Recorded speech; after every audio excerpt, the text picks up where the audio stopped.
একটা পেঁয়াজ নিয়েছি, ছোট ছোট করে পেঁয়াজটাকে কুচি করে কেটে নিচ্ছি প্রথমে। একটা কাঁচা লঙ্কাও কুচি করে পেঁয়াজের মধ্যে দিয়ে দিচ্ছি। পেঁয়াজ আর কাঁচা লঙ্কা কুচি করে নিয়েছি। একটা বড় সাইজের ডিম নিয়েছি। এবার ডিমটাকে ভেঙে পেঁয়াজ কুচি কাঁচা লঙ্কা কুচির মধ্যে ঢেলে দেব। ডিমটাকে ভেঙে এইভাবে কাঁচা লঙ্কা আর পেঁয়াজ কুচির মধ্যে দিয়ে দিলাম। ডিমটা ভেঙে দিয়েছি। এবার ওর মধ্যে পরিমাণ মতো নুন দিয়ে ডিমটাকে ভেঙে ঘেঁটে নিচ্ছি। কত সুন্দর দেখতেই পাচ্ছ ডিমের কুসুমটা। এটা হচ্ছে হাঁস ডিম। সসপ্যানের মধ্যে তেল দিয়ে দিয়েছি, তেলটা গরম হয়ে গেছে। এবার ডিমের গোলনাটা ওর মধ্যে ঢেলে দিলাম। দেখতেই পাচ্ছ এক পিঠ ভাজা হয়ে গেছে। এবার উল্টে দিচ্ছি।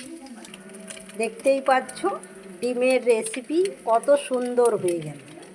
আজকের মতো টাটা।